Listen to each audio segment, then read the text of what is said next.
Hi, this is Donna Miller with Miller Crafts. Thank you so much for joining me today.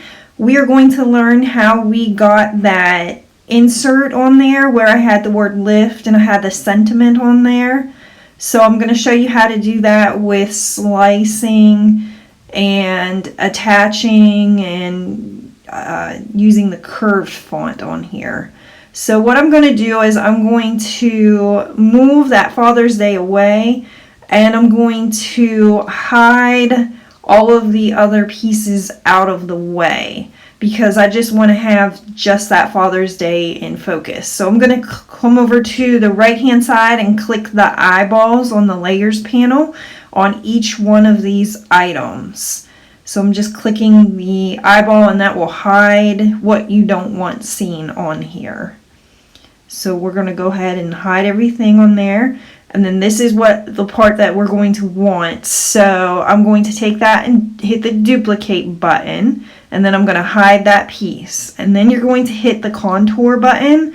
And you want to hit show all contours.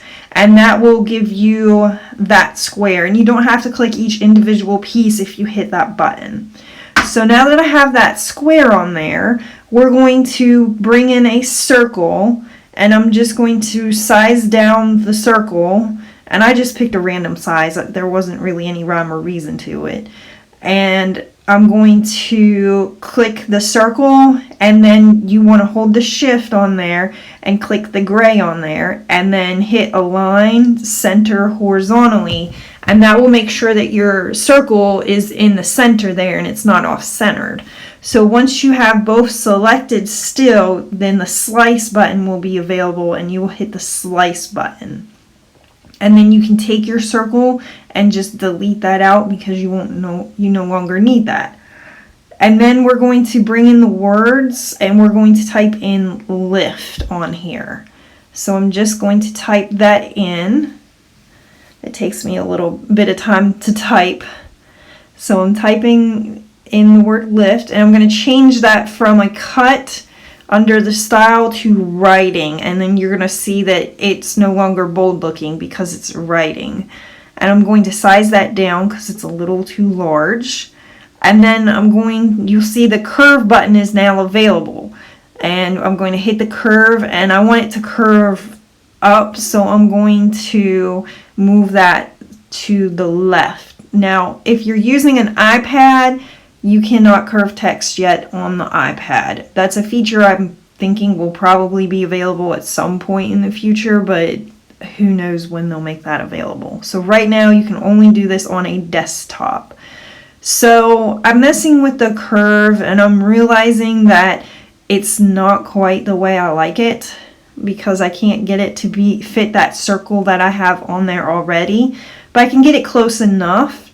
So what I'm going to do is I'm going to hit that advance button on the toolbar, and then I'm going to hit ungroup to letter. So that will take each letter and ungroup each individual letter. So that way you can move the letters around and make them fit the curve better.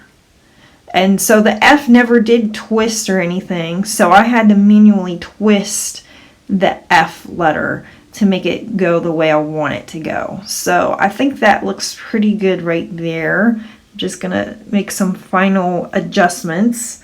And then you will have to click each individual letter and attach each letter to the gray cardstock on there. So I'm just adjusting, making sure that that's exactly where I want the placement.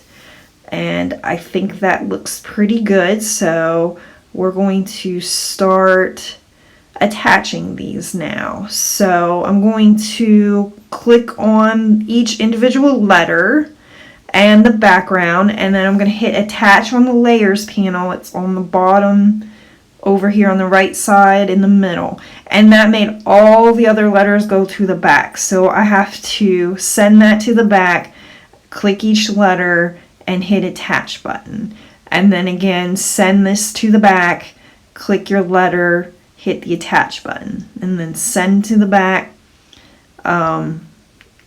move that backwards, hit your letter, click on the gray, and then hit the attach button. So that gets the lift exactly in the placement that we want it. So now that I have that, I'm going to go ahead and type in the sentiment that I want. And when I type this stuff in, I don't type it in as one big string. If I want something to be on a line, then I hit the enter button and put what I want on the next line below it. So I'm just typing that in. It did save it as a writing style still, but if you change fonts and everything, you do want to watch that, because I have many a times had it where I wanted it to be writing and it was still cutting. So you do want to double check to make sure that your style still says writing on here. So I'm typing in my sentiment on there. And then we'll have to size this down because it's going to be way too big. So I'm just finished typing real quick. It does take me a while to type a little bit. So now that I realized I didn't want it to say Happy Father's Day on there because the card underneath says Happy Father's Day. So I realized I just didn't need that. So that was what I wanted, and then I like to size this down. So that's how I do all of my card insides. So I'm just going to click on that, and I'm going to drag that over, and you can see it's still off that card. So I know that's going to be too big. And I always do my alignment, and I like doing center alignment. That's just what I prefer, but you can do your words if you want it left justified or right justified, but I prefer center. So then I like to put it kind of in the center where I think I want it to be, and then I click on the words and the thing, and I hit align, and I'm going to align this horizontally, I think, or you could align center. And that will put that in the center, and then you'll click on the words, and then you'll hit the attach button.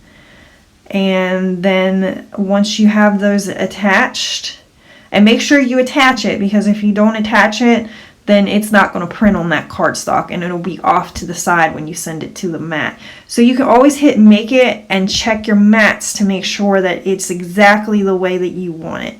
And always save before you go to cut, just in case something happens. So I can see on here that looks just the way I like it.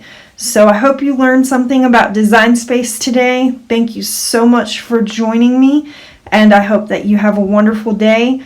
Please click that subscribe button and hit the bell for more videos coming soon.